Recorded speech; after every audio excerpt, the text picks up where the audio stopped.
Hello, it's 12:15. You know what time it is. Excuse my one stray hair up there, but it is time for the Sports Hour, of course, presented by Curtis Collings. I'm looking forward to it today. I got the Panthers Whites on today. Of course, Chuba Hubbard, our Canadian running back.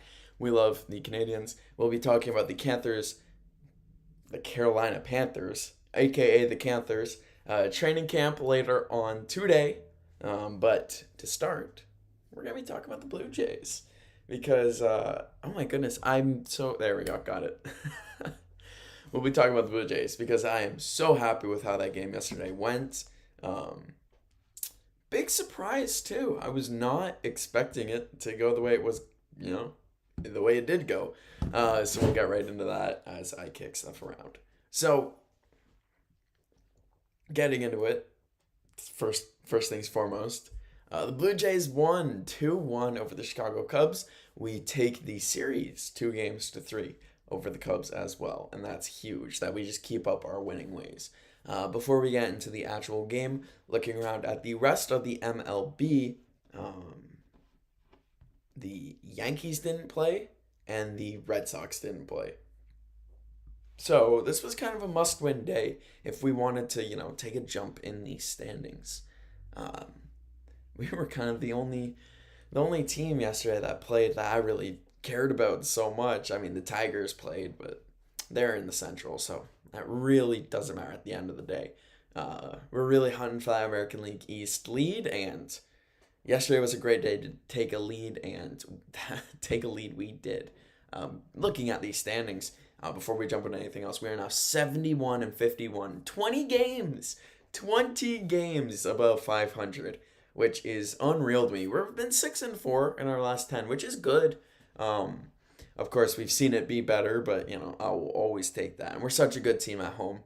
40 and 20 at home, 30 and 31 on the road. So, especially in the playoffs, being 500 on the road, it'll be a bit scary. But then again, there's teams like the Yankees who are 27 and 32 on the road, and the Red Sox even are 27 and 34. So it could be way worse. I should be pretty happy with being 500 on the road. That's not an easy task. But we're 5 games up on the Red Sox and 6.5 up on the Yankees. So a huge day. And then we continue today with the big games facing off against the Rangers. A huge series against them that is going to last all the way until Sunday. So another 3-gamer here, Friday, Saturday, Sunday. And then we get the Pirates. So we can breathe and we can relax. And we don't have to be this high stress, crazy stretch of teams that we've had to face. Of course, the Cubbies, good team, but of course, beat them Tuesday and beat them yesterday. So, jumping into the game. And I talked about it yesterday, and I talked about being dreadful because of how badly we lost on Wednesday night. And then we had old man Max Scherzer in. And, I mean, he's a Hall of Famer. He's a legend. But he's old. He's old as dirt. So I get nervous about having him pitch sometimes. But he went 7 innings, which for Max Scherzer in this year, in 2025, 7 innings out of Max Scherzer is unreal. I cannot believe that we actually got him to go that long, and it was only 1-run ball. That's the crazier part here. 7 innings of 1-run ball for Max Scherzer, which he's done before, but in losing efforts. His last 4 games, he's gone 7, 6, 6, and 7. So, Max Scherzer's been putting in that work for us, and it's previous to that is why I'm so shocked, because it was 5, 6, 4, 5, 5, 3 innings. He's been a workhorse for us lately, so Max Scherzer takes the mound. 5 hits allowed, 1 run. Beautiful work. And that allowed us to, cruise into a 2-1 victory that you wish the offense shows it more than just 2 runs, much like the first game when they do have, 5 runs. It's something that you want to see them repeated. And I'm just seeing this question pop up in the chat here from Nolan Thode about Max Scherzer, the man we're talking about. And if he can keep putting up 6, 7 inning performances of 1 run ball, I mean, it won't be that every time, but if he can keep his ERA around that 3.5 mark consistently and pitch 6 innings, get not quite quality starts, but close to it, he's definitely a guy that could find his way into being the fifth starter in that playoff rotation. If not, a long reliever that comes in when needed, either he or Bieber can play that role. So it's really up to Bieber and how well he plays to end the season on who gets that last spot in the rotation going into the postseason, because the rest of it's pretty solidified. Breos, Gosman, of course Bassett, and then you get guys like Scherzer, Eric Lauer, who's been great for us this season, the lefty, but he also might go back to long relief. So we'll have to wait and see. But yesterday, Max Scherzer gave me the impression that he could be a playoff starter, which is crazy enough to say. Maybe gets phased out as the games get more important. But the bigger thing that has me worried about the playoffs. And then we have also Dave Collings here talking about a 3-man rotation, which does make more sense when you have Barrios, Gosman, and then a bunch of other guys. Of course, Bassett, who I would probably trust in that role. And then that makes guys like Eric Lauer and Max Scherzer into long relief guys. And I also trust them in that spot. I feel like that's kind of why we picked up Bieber as well, because he's going to be a playoff long relief guy, a guy that you can trust. And it's better than having guys like, Little or Nance take these opportunities. Like, I would much rather see these guys, which we saw Little today, and Little actually played quite good. Two strikeouts, 1 walk, which set up then Sir Anthony Dominguez, our new pickup, who comes in, flamethrower, gets a strikeout, and then that's it for him, which then set up, of course, Jeff Hoffman to close out the game. Relievers played great, didn't give up any runs either, which, has been a strong suit lately. I've been actually quite happy about that. What I'm not happy about is, of course, the bats. Like I said earlier, before I started talking about the pitching, 2-1 is bad. Most players, like Schneider 0 for 2, Bichette 0 for 3, France 0 for 3, Varsho, ignore Varsho. But, ever reliable Vladdy, who's been so good in August, steps up again, knocks home the 2 RBIs on a huge base hit. So we love Vladdy. Thank goodness. Thank goodness. Because he's the guy that, he's excuse me, a home run. It was the only run was the home run in the bottom of the 7th there, the 7th inning stretch, in a game that was it was looking tough. Very slow up until that point. But back-to-back home runs in that game also, which was electric.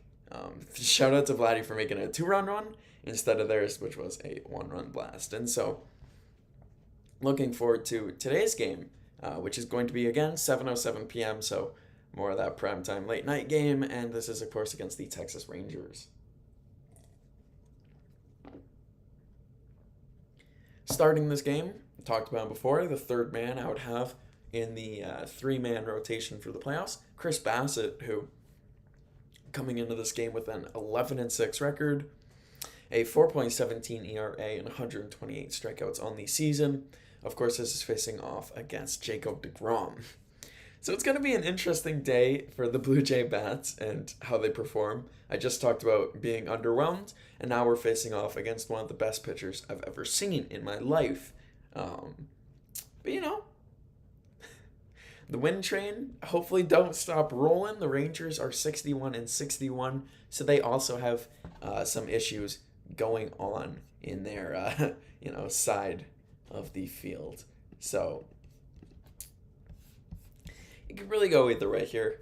I do like the Blue Jays, of course, and I don't like the Rangers, of course. So I got the Blue Jays winning all day here, and of course, if we look at real, it looks like the set over-under for this game is a 7.5, and 76% of people, that is 1.1 thousand people, think that it's going to be over that 7.5 number. We also have 79% of people picking the Blue Jays to win. That's 2.3K people picking the Blue Jays, and 612 picking the Rangers. it looks like it's going to be a really fun game. Of course, this is going to be in Toronto, where the Blue Jays played their best baseball at home. Rogers Center, especially after the renovations, has just been a dream for this Blue Jay team. So, looking forward to that. Today, of course, we have to watch out for the Boston Red Sox. They're facing off against the Miami Marlins. Marlins have been tailing off a bit lately, which is disappointing because we want to see them beat teams like the Red Sox. So we'll wait and see how that goes tonight. And then, of course, the Yankees are facing off against the Astros, in which will be a really good series that we... They're facing off against the Cardinals. That should be a really good series. All the same, the Cardinals are 61-61, much like the Rangers, a team that could either finish the season hot or cold, make or miss the playoffs. They're very much so in that do or don't range, and if they don't, then well, it might be this series that does it for them, as they're facing off against the 64-57 Yankees. The Astros are facing the Orioles. Excuse me for that.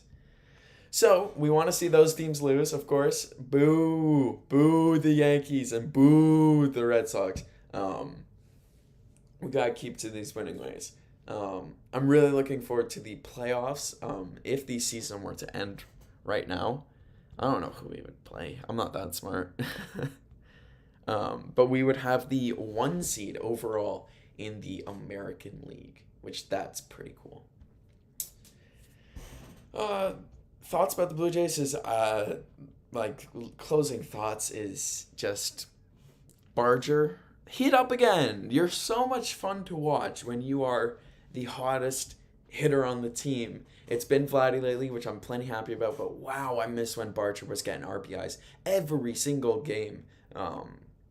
George Springer, head is good.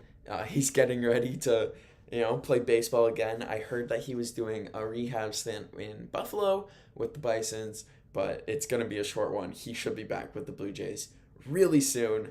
Of course, we do need to talk about Trey Savage, who I need to pull up the stats for right now for his AAA debut, because I'm really excited to see that. So we are pulling that up. That was, of course, yesterday. Today should be Shane Bieber, who I'm also really excited about. I cannot wait to see how that goes. Let's see, 2025. Buffalo, pulling up here. If I can find it. I feel like I'm old trying to use technology here. Okay, he maybe didn't have the greatest of games. Pulling it up here. He went 1 2/3 innings pitched. He allowed 1 hit, 2 earned runs because he walked 4 batters while only striking out 3. So he got 1 inning of work in, and then 2 outs, and then yanked. So we'll wait and see. Of course, it's his first game, so it's gonna be really tough to judge him this early. But he comes out of it with a 10.8 ERA. So maybe it was wrong to be so hyped so early, and maybe this is just something that happens with Blue Jays prospects, other than Vladimir Guerrero Jr. But we'll wait and see. It's game 1. It can't get worse than that. Dang. That's, we're just going to sit with that for a minute.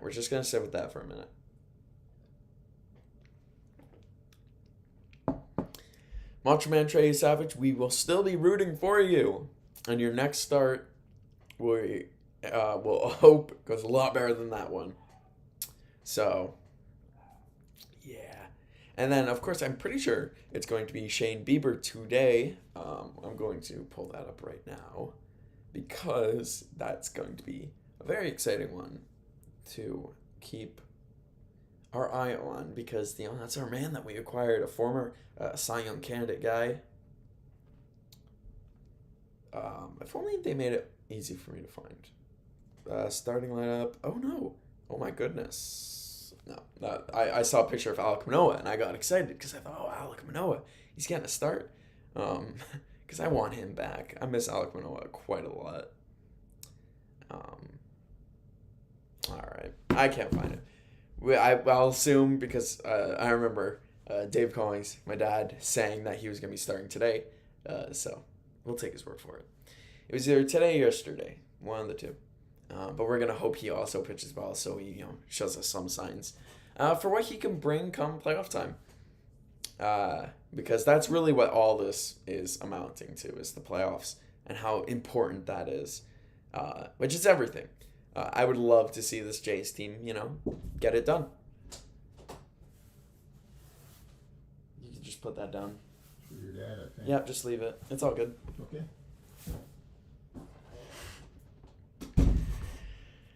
Anyways. Playoffs. Very excited. Took 4 days. Anyways. So yes, this just in, Bieber does start today for the Bisons. Thank you very much, Dave Collings, aka my dad. We're gonna want the bats to heat up again, because I'm seeing a lot of offers, multiple days in a row. We're getting really cold here, and it's not making me optimistic.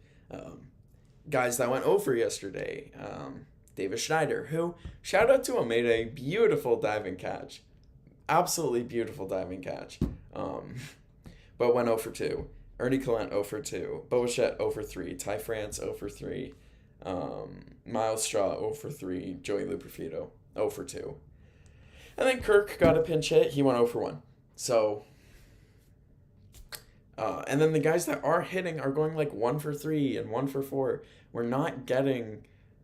I don't know. It's reminding me a lot of what we're seeing in April and early May, when the team was just not hitting and not, where it needed to be. It's not how it feels like it was about a month ago when it was as hot as it could be. So, a little disappointing there.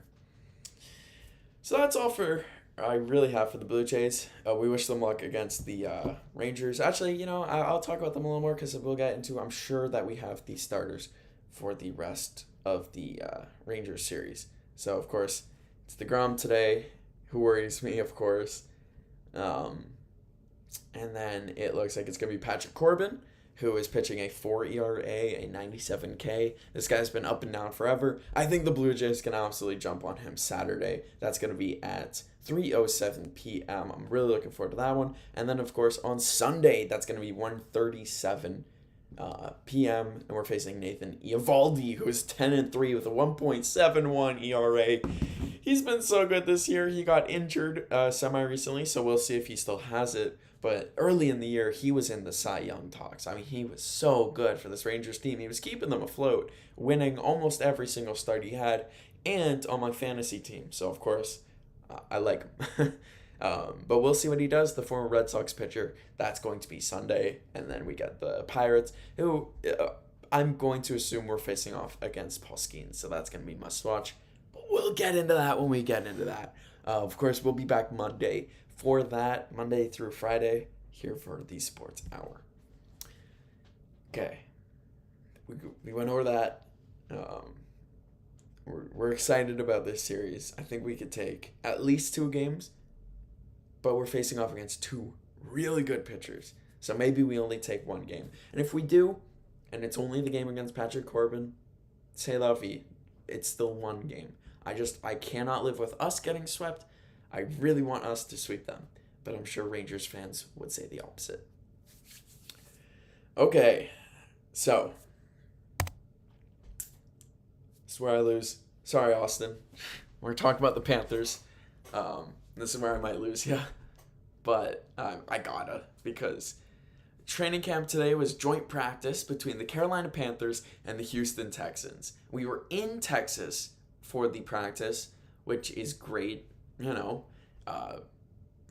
a word other than practice. It's great training for game 1 in Jacksonville. Hot weather, humid training. It's not like the team doesn't play in Carolina, but I saw reporters for the team talking about how they need practice in the heat, and I'm like, heat? You're in Carolina, you're in Charlotte, but apparently it gets worse. And if we think we have it bad here in Canada, I don't know. It's different down there. Texas heat is something else. So they're down in Houston for joint practice, And so much has come out about it. Um, so much has come out, which I love, and we're gonna go over it together. Um, no Jalen Coker is the first thing I want to talk about. He's got an injury or something with his side. He has almost all of training camp. It didn't stop him. It didn't stop him from performing in game one. It didn't stop him from playing well. He's just more so. It's not an injury. It's more so precaution. And then Dave Canales is more than confident that this is a guy that's going to make the team. So no worries there, but he's not. He's not there. And so that's opening up the door for some other wide receivers that we'll talk about later to get some real opportunity. So that's exciting. Of course, Bryce Young continuing to play great. I'm seeing so much good stuff about him. It looks like the end of last year wasn't a fluke, and I hate that anyone ever thought it was.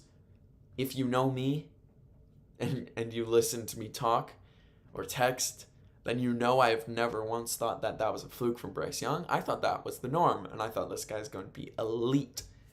And it looks like he will be because he's continuing to tear it up in training camp. And then, of course, that first preseason game. And I really want to see him do it again tomorrow at 1 p.m.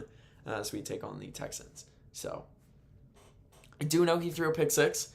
I don't know if he threw it. I know that the Panthers threw a pick six. And whether that's Andy Dalton, who I'm hoping it is, Plummer, who I'm also hoping it is, or Bryce Young, who I'm hoping it isn't. There was a pick six, so that's not good. But that's the only negative thing for the offense I've seen. The defense, I'm seeing a lot of negativity come out about the defensive line. It looks like they're not been able. They take this as you will. It's training camp. I don't treat interceptions too seriously. I don't treat fumbles too seriously. I guess I should treat fumbles more seriously, but I don't. I don't treat interceptions as seriously either because it's training camp. You're trying to do stuff that you wouldn't usually do. The Panthers got an interception. I know that, and then we threw a pick six. So both teams were picking each other off. Something I do take very seriously is sacks, because that means your defenders are winning their battles, or the offensive line is winning its battles. And it doesn't look like Bryce Young is getting sacked too much, and we knew that. The Panthers' O-line's good. But C.J. Stroud didn't get sacked, like, once, I think. Or at least it didn't look like it in all the reports that I was reading about how training camp was going today. And this is all from, I think, yesterday and this morning, or all from yesterday. I don't remember. We'll look at the tweets, and the tweets will tell us. Either way, I'm going to be talking about it today and not yesterday. So, back on track. It worries me. I didn't hear anything good about Nick Scorton coming out. I didn't hear anything good about Princely coming out. DJ looked bad in all the clips I saw. The rest of the D-line, it's just, we weren't getting sacks. It was the only sacks that we were getting were defensive back sacks, where the defensive backs were playing such good coverage that CJ Stroud never had anyone to throw to, and so just threw it away or had to take a sack after waiting like 5+ seconds. Which are those really sacks, or are those just your defenders, your defensive backs, the corners, the safeties, and the middle linebackers and some of the coverage back linebackers, doing their jobs? And I think it's more of them, which gives me optimism that we're going to shut down pass games a little better, especially if the defensive scheme is better. But again, it's shutting down the run. It all starts with that D-line. So we'll get into that. We'll get into some Panthers Twitter time. Ignore the black screen there. We will be, there we go. So, also, ignore at the bottom of the screen there. We will talk a little bit about AEW later on. But the first thing, and this is one of my favorite follows right here, is Mike K. He's at the camps, tweeting all about them, and he's been my number one source of information for a lot of the stuff that I'm getting. And so he says, Bryce Young to Teteroa McMillan on a crossover. He beats Stingley and runs to the end zone, 80 yards for Pater in 11. So that's full team versus team. Let's not have that full screen, because having that full screen, you're not going to be able to see anything. But we can look at it right here. As Bryce Young drops back and finds McMillan, who I was wearing the jersey of earlier. I mean, just gallops into the end zone. This is the stuff that gets me so excited. So ungodly excited for next year. That connection especially. And here's what we're talking about with Kirk not playing. Is guys will step up that you've never seen before. And I thought at first that was Mitchell Evans because, big body, white guy who, I've never seen him before. And that's Mitchell Evans. We drafted him late this year out of Notre Dame. And I'm like, he wears 87. That looks like him. But no, that is, we'll pull it up here. We'll pull it up. We're going to find him right here. And that is Bryson Tremaine. Who good for him. He adds another. He's another wide receiver in the wide receiver competition. Which, wow, we talked about this yesterday, and I asked people on Reel about the wide receiver situation because we have so many good ones. Now of course I think he's gonna get cut, or at least he's gonna be on the practice squad. But it's it's funny that in the absence of Jalen Coker, guys are getting opportunity. And we could see here Bryce hitting Rico Dowdle, who looks like he's really coming out as being a good receiving back, which is not something I was really anticipating coming into this year. But watching back this play, Bryce Young, of course, making stuff happen. But, Rico Dowdle catching passes in the preseason, which makes me super excited. And then even here in training camp. And then here's Bryce being happy, reuniting with his Bama teammate. Of course, that's Will Anderson Jr., who if we face the Texans, who I'm not sure if we do, but he's going to give us a lot of issues. But it's really good to see Bryce just, reuniting with former teammates, smiling, happy, versus, how his rookie season went. Like, this is just such a change of pace, and it makes me just happy as a fan. Here is an Xavier, like a touchdown, slow-mo, able to, corral it with the hands, keep it off the ground. I'm pretty sure that there is a non-slow-mo view of this later, which I will be happy to show you guys because this is unreal stuff. And who's the first guy that comes selling with him? Oh yeah, Tyrone McMillan. Let's look at that one more time. And then looking up here, so there's a few articles that came out that I would highly recommend reading, and this is all from yesterday, so 21 hours ago, is training camp, joint practice brings the heat and a few errors. So it looks like playing in the heat, there's mental lapses. Of course, we're a very young team, so this is expected. This is very expected. But it is something to worry about, is all I'll say. And then, of course, we see here the Bryce Tremaine wide receiver competition, which more wide receiver competition. Compare this to 2 years ago, Bryce's rookie year, when the wide receivers were Adam Thielen, DJ Chark, Laviska Shenault. I mean, this is just like, it's like being in heaven. This is awesome. This is, yeah. And then last year, of course, it was Leggett and then Coker and Thielen, which was better. It was a step up, but no one had over 700 yards. So this year, I'm hoping for at least two guys over 700 yards. And then looking here, Pat Jones, the second, and the defense find a flow against CJ Stroud and the Texans. So they did get into a flow. It wasn't all negatives from what I was reading, which was a lot of negativity. But from the official Panthers account, it looks like they did find their flow eventually. But, it's going to be tough. It's going to be something to keep our eyes on moving forward.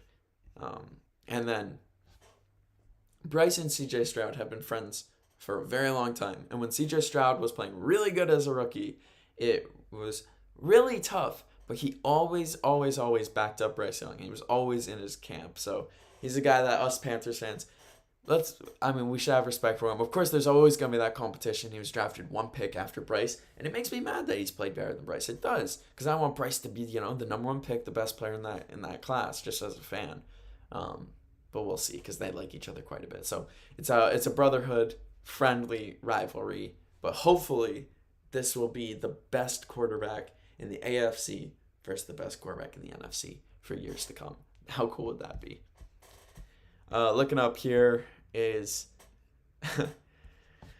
something I'm a little less excited about. Here's a touchdown from CJ Stroud because the pass rush is so bad. And you see Westside Fetty, who's a great Panther fan, follow here, who says sell the farm for Micah Parsons. Because if we're watching this back and we're looking at those guys, it's tough. It's a tough watch.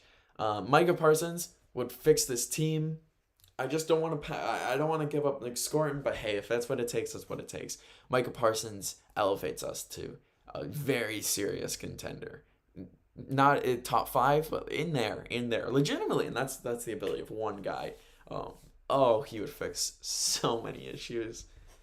And then looking at some more clips here. Here's Xavier Leggett, this one here is of course the same throw from earlier. This is Primetime Carolina tweeting is that what I'm noticing more than the throw and the catch is Bryce Tremaine is out there with the starters for both teams, the defensive starters and the offensive starters, which is a big sign. I guess he's just playing that Jalen Coker role. Jalen Coker would be doing this, I guess, in his place if he was here. But, it's a guy stepping up and taking an opportunity, which great for him. Like, really great for him. Here we go. For the For Panthers Only podcast, they tweet out, not being able to get to the QB versus sorry Texans O-line is a huge red flag, which it is. We have to be honest with each other here. It is a huge, huge red flag. I mean, you could see how much time CJ gets to operate, and that's no good. And then here we go. Xavier Leggett running a crisp route on the bottom of your screen.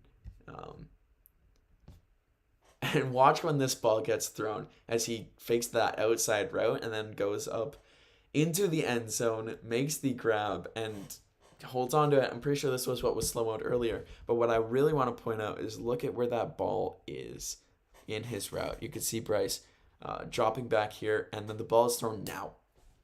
And now it's caught. It's unreal stuff. And that's a lot of fans love throwing around the word elite anticipation when it comes to Bryce. And I honestly have to agree because that's what makes him special. It's the comparisons he got to guys like Drew Brees coming out of college, which, I mean, more so than just being number 9, is that elite anticipation, that elite accuracy. I mean, I could gush about him all day. This is I mean, I'll glaze all day if you want me to, but we're just seeing it on display. And that's the biggest thing, is that we saw it in college and it's been theorized forever, but it's actually coming to fruition, and the front office is actually giving him guys to throw the ball to. Shout out to Brett Thode in the chat there. Fancy sleeper. You're damn right he is. He is a guy who, even with his woes so far in his young career, has finished quarterback 23 and quarterback 20. It's livable. Like that's not going to win you any fantasy leagues. Not in the slightest. But if he continues on that pace from weeks 8 through 18, this is a guy that's going to be top 10 in fantasy scoring, especially if that rushing offense, can translate. He had 7 weeks to close out the season with 5 rushing touchdowns. If that's a thing that he can do through 18 or I guess 17 weeks, I should say, sky is the limit. We're looking at a guy who has not quite the blazing speed of a Kyler Murray, but the rushing abilities of him. He's got the most unique rushing sense I've seen. It's very similar to guys like Brock Purdy, almost, where it's a rush out of necessity, but when they do it, it works. And if you disrespect Brock Purdy's rushing ability, you got to go look at the tapes and you got to go look at some stats, my friend, because Brock Purdy can move when he is in the pocket. It is surprising. So, a brief pause because we are going to talk about that Texans game tomorrow. And it does have me slightly worried because we're going to lose again. I'm almost sure we're going to lose again. It's going to be a tough preseason. I mean, tough in quotes. Depends on what you watch, really. I'm watching for individual things, which I'm sure is also what the front office is doing. They're also probably looking for wins. Obviously, the coaching staff wants to win these games. But like the first preseason game, I was happy with it. We lost 30-10, but I was happy with it because there was individual things that I could take from it. Nick Scorton playing great. Jalen Coker and Bryce Young, they played great. Tedero McMillan, right here, he showed every bit of promise that was promised. So these are the things that it's like, sure, scoreboard's one thing. It's preseason. The winning, though, will matter more as soon as we get into that regular season. Of course, that over-under for the wins being, I think it's 8.5. I really want to see this team win 9 games, maybe even 10 games. And if you ask Panthers fans, they're penciled in to do that. But you and I both know that it's going to be a lot tougher than we expect. But I fully believe in my heart and in my brain that they can do it. So if we are going to be talking about fantasy football for a little bit here, Bryce Young is a guy that I think is getting slept on. I've seen in a lot of fantasy football drafts, and I guess this relates to real life football, because you can kind of, not exactly, but you can kind of relate fantasy production and fantasy value to real life value. I mean, there's a reason why Josh Allen is quarterback 1 and Lamar's quarterback 2, and guys like Jamar Chase and Justin Jefferson are good in real life, they're good in fantasy. It's a very close comparison. It's not exact. Sometimes guys get a little overhyped in fantasy compared to how good they are in real life, and vice versa. But tell me why guys like J.J. McCarthy, who's never played an NFL game, is drafted ahead of Bryce Young, who, sure, has had his woes in the NFL and has been benched and has played bad, but also has played good and proven to be a very solid fantasy quarterback. I don't get that. I don't get the trust that J.J. McCarthy is commanding immediately. And I know the fact that almost any quarterback can go into Minnesota and be successful. We literally saw it with Sam Darnold. We saw Kirk get elevated to these outrageous numbers that, you know, he's a good quarterback, but he's not that good. It's the system. It's so good. So yes, McCarthy will be solid year 1. But year 3, Bryce Young, who's proven that he can be good, he's a guy that, again, I said it, top 10. But I think a more safe bet is top 15. But, you know, let's ride that top 10 wave. Like, fully riding that top 10 wave. And then with an actual wide receiver core, again, if they could do anything with this wide receiver core to, you know, produce is the word I'm looking for. It's getting large amounts of touchdowns. It's getting large amounts of yards. Bryce Young, the biggest issue with him is that it's the yards per game, and the Carolina Panthers play in a lot of run-heavy, low-scoring dogfights that don't really promote high-scoring games. So that's a big reason why there wasn't a lot of through-the-air production. But this year should be different because they're going to be probably playing a lot more high-scoring games because they need to with their defense and have actual offensive options that will get separation and catch the ball. I think over 197 yards per game, so around that 200 yards game mark for Bryce should be plenty realistic. Maybe close to 2 touchdowns a game through the air, and maybe one, not one per game, obviously, but maybe half a rushing touchdown. These are all realistic numbers in my head. And then also a great point here about the Minnesota Vikings. All the quarterbacks they run were vets. Brett is absolutely correct here. All of them were vets. I mean, Sam Darnold was a Panther and played some semi-good football for the Panthers and played some bad football for us. He was also a Jet for a long time and was a 49er and has had so many different coaches and so many different other quarterbacks to learn from. And then, of course, Kirk Cousins is Kirk Cousins. He was a vet by the time he got there. So J.J. McCarthy, I mean, played a lot. Was a winner in college, but we've seen winners in college flame out all the time. So another reason to question why he's so trusted. Wild to me still. At least over a guy like Bryce Young. The other guys that'll get drafted after J.J. McCarthy, I mean, Russell Wilson, who for fantasy, I mean, has always been reliable. And I like the weapons that he has in New York. I think a guy like Russell Wilson being one of the last quarterbacks taken, of course there's the fear of him being replaced by Jackson Dart or even Jameis Winston, which that one I doubt most. But Russell Wilson is a guy that I really don't understand why he's getting the disrespect that he is. Even last year on Pittsburgh, he was ranked 24, which was not great. But of course he battled injury to start the season, didn't play much in camp. but still had 16 touchdowns to 5 interceptions. He plays a full season with Malik Neighbors to throw the ball to. Then a guy like Russell Wilson, even, I would trust him over J.J. McCarthy, which that might be my hottest take that I'll have, but legitimately, I don't know.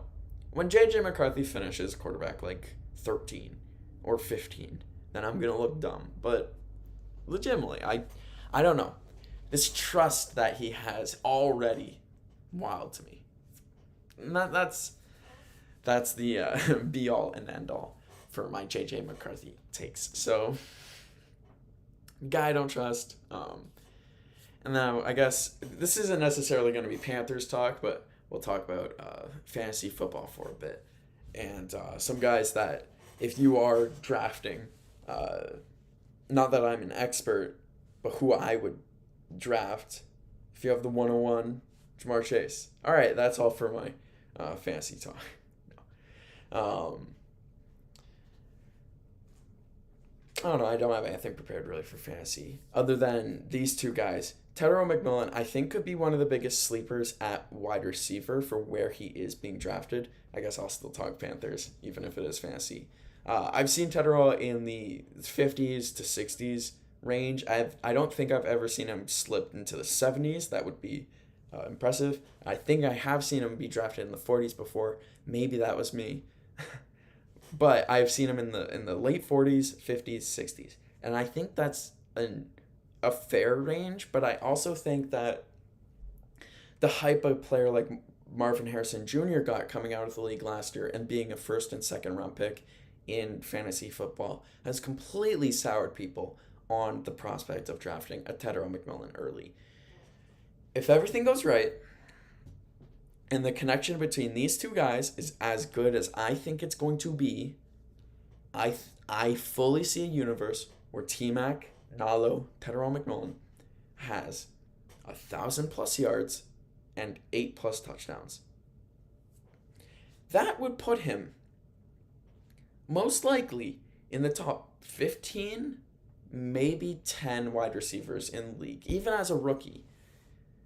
And that's a guy that you're going to be getting at the value of a 4th, 5th rounder is going to be in the top wide receiver conversations.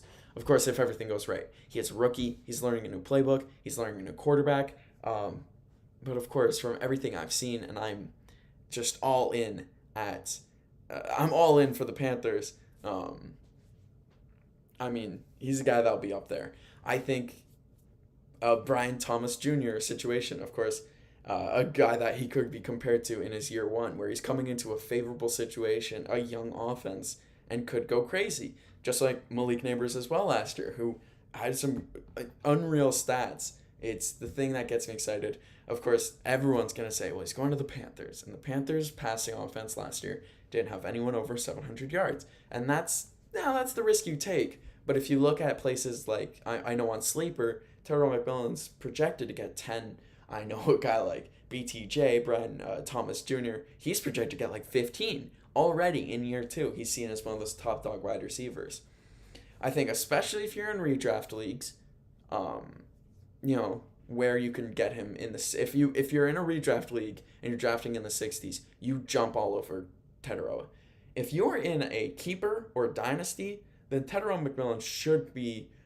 If he's at all in the 4th round, you take him the moment you can, because I think this is a guy that, much like Brian Thomas Jr., shout out to Brett Thode here, could very easily have that jump and very easily have that rookie impact. Now, again, in fantasy football drafts, guys like Xavier Legette are drafted really late, like in the like 10th, 12th round, late, and that's a guy who, if all goes right, could have 800 yards and 5 touchdowns.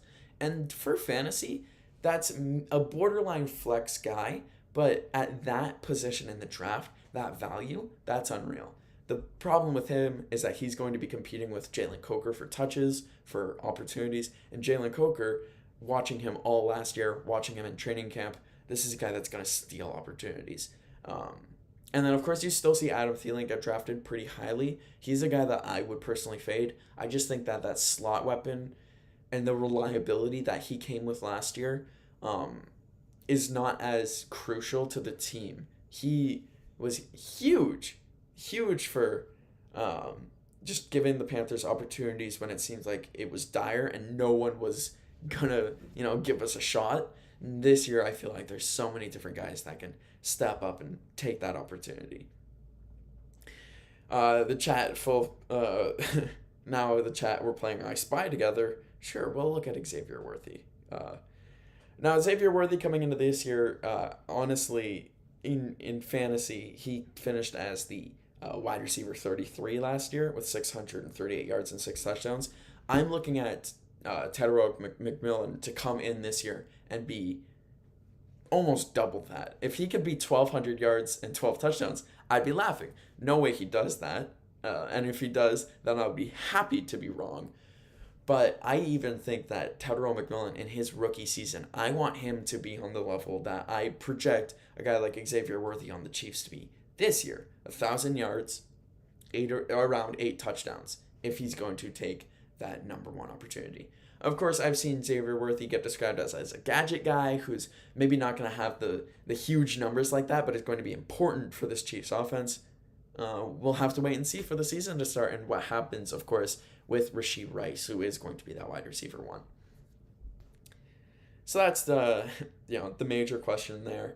And then if you're still looking at Panthers to draft in fantasy, who might be undervalued for how good they are, Chuba Hubbard, people are coming around on Chuba Hubbard is the big thing. I've seen him start to get drafted where he deserves to get drafted. Last year was probably the steal of the draft for a lot of people. This year, most likely, will just be a regular solid pick for a lot of people. I know I have him in a couple leagues. If you are playing in any guillotine or chopped leagues where the person in last place every week is out, if you're on Yahoo doing it in a public league format, it's going to be 14 weeks, and you're not going to have any Panthers playing in that final week. Might not be a huge issue, because, of course, in that final week, it is a 1v1, and you're going to be picking up all the players in free agency that have already been cut. But, again, something to note, don't rely on any Panthers. If the final week is week 13 and not week 14, then go ahead, start all the Panthers you want. It won't matter. Because our bye week, of course, this season, week 14, which is right around the time we have a Monday game against the 49ers, which is really exciting to not be playing a game on Sunday at 1 p.m. It's a huge change of pace. Personally, I think it's been since 2021 that I've been consistently watching every Panthers game, being all in on the Panthers, and in that time, I've never seen them play on Monday, and I don't think I've ever seen them play Sunday at primetime. I could be wrong. I'm probably wrong. I'm probably not remembering. I know for a fact they haven't played on Monday.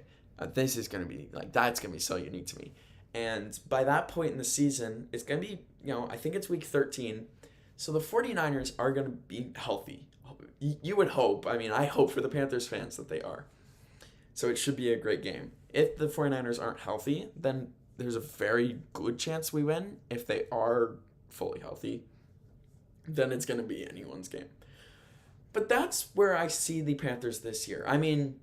The 49ers last year definitely were not on the level that they usually are. Not on par with the 49ers we know them as, but I really think going into this year, that's the level, not that level, but I think we could compete with teams like the 49ers, the Dallas Cowboys, teams that, the Dallas Cowboys with Dak, the 49ers healthy. These are the teams, I could see them on the level. We're not quite on the level of Chiefs and Eagles and Bills, but we're absolutely going to be on the level of teams like the Cowboys, hopefully.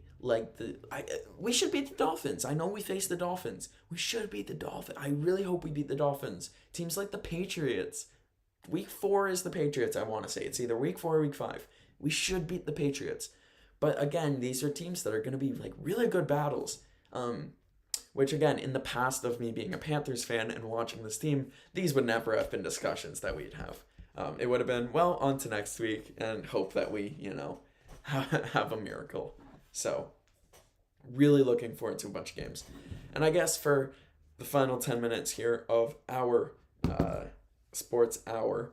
I'll go over the Panthers schedule real quick, and I'll give you guys a little preview.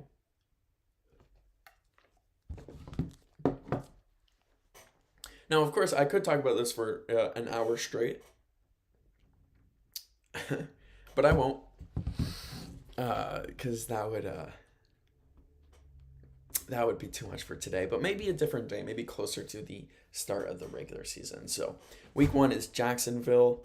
I really hope that's a W, but that's gonna be a good game. Week 2, Arizona, also going to be a good game. I really hope we beat them.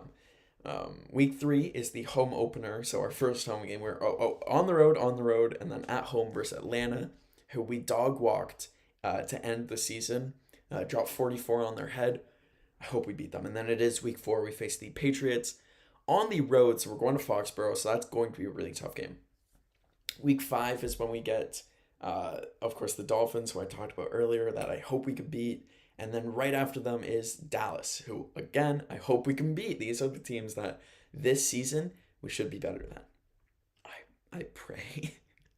And then we go into week 7, back on the road. This is against the Jets. Please beat Justin Fields, guys. Week 8 is going to be Buffalo at home, but it's Buffalo. So that's a bit scary.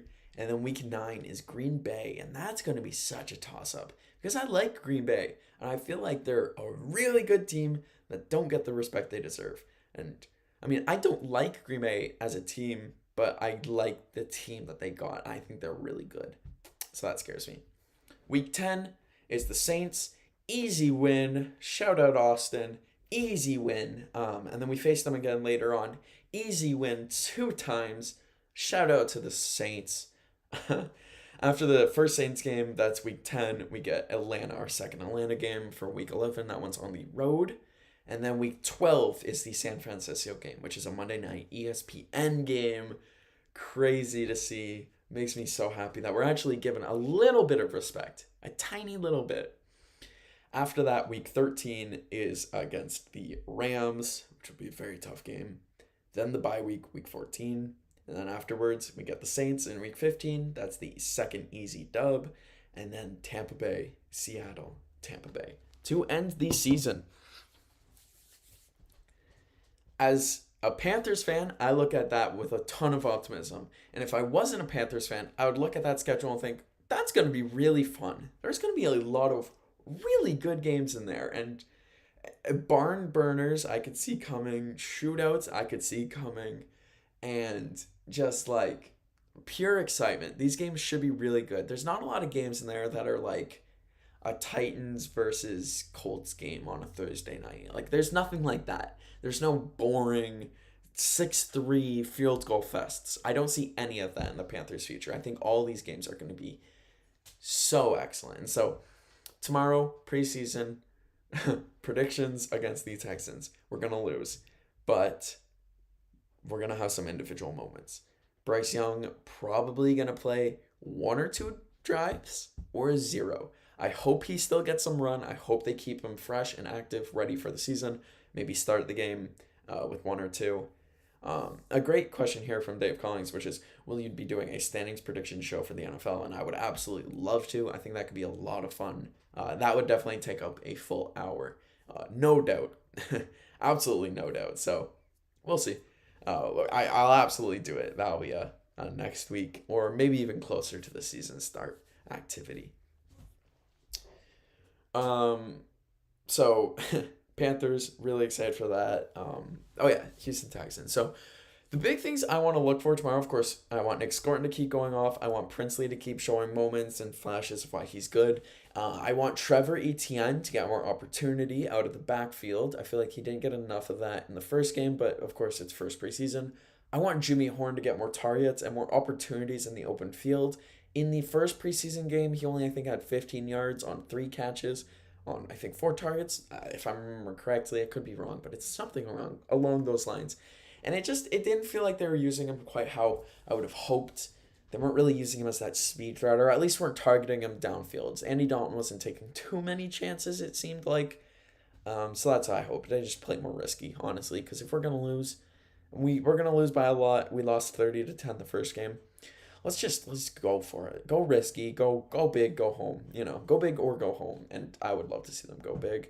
Um, and then I would love to see if Jalen Coker gets into the game with his current resting.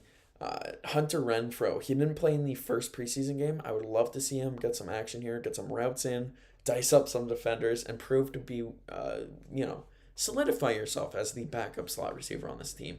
And maybe even prove to be better than Thielen, which we'll see. They're two different guys because Thielen just magically gets open versus Renfroe, where you watch his routes. It's like, wow, he earns every single ball he gets. So we'll see. We'll see how this season goes, and maybe Renfroe earns the starting slot job, which I would absolutely love. I would absolutely love to see that. But of course, that's for the future. All we can really talk about is what's going to go down tomorrow, which, again, if I'm going to predict the score, I mean 30-10. Hopefully we score more touchdowns. So maybe it's going to be something like 30, maybe like 38-21, something like that, or 38-24. Maybe we get a field goal again. I just want to see more touchdowns from the Panthers. I want to see the guys celebrate. I want to see them happy because as a fan, that makes me happy. I think that's a good way of rooting for teams. Regardless, should be a very good time tomorrow, and then we'll talk about it a ton on Monday when we come back. So Carolina, I'm happy with it. Really good training camp footage, but it looks like we still have a lot of issues to sort out. Blue Jays, big series against the Texans coming up. Really excited for that. The Texans, what am I talking about? The Texas Rangers coming up. Really excited about that. It's the offseason, and it's the offseason. So these teams will get some special mention. A little closer to October. Of course, we will have a day we talk about Mitch Marner, and it will be mostly just stuff off the top of my head. But that day is not today. So we wait. We got about 3 minutes left here in our sports hour. I'm getting burpy. Excuse me, but I did want to say thank you for tuning in. Always. Whether you're watching this live or whether you are just listening to this in the background of doing something else, or if you're watching it in the future, thank you. Appreciate it. And I always will, no matter where it goes. No matter if I quit this tomorrow or if I do this for the rest of my life. I thank you for watching. And we'll have big things. I know we'll have standings predictions for not only the NFL, but also the NHL and the NBA coming up soon. We'll have season previews for, of course, the Carolina Panthers. We'll have season previews for the Leafs and the Raptors as well. As soon as the playoffs kick in for the Toronto Blue Jays, expect that to take over a lot of our time here because I cannot wait for Blue Jays baseball playoff action, which I've not been excited for in a while. It's been a really rocky year, especially a rocky offseason for MLB. So, that's the number one thing where I'm like, playoffs are coming. And it's when baseball gets good. We're about halfway through August now. About to reach that September stretch for the Blue Jays, where every single game matters even more. I mean, even now, the games matter so much more for the Blue Jays than they ever have before. We got to win all these games, especially against good teams. It's what Pedro Martinez tweeted out the other day, why he believes in this Blue Jays team. And it's because they compete. And it's because they play good against good opponents. So let's keep it up. Let's keep it going. Okay. Blue Jays. We'll see for the playoffs. And then, of course, Collision tomorrow night. It's going to be really exciting. Some matches and stuff have been announced. But I already learned from talking about it Wednesday that I would rather just talk about it after the fact. So we'll talk about Collision and more on Monday. And so that really does wind it down. Thank you for tuning in to Curtis Collings Presents the Sports Hour. As always, it was a ton of fun. And we will see you again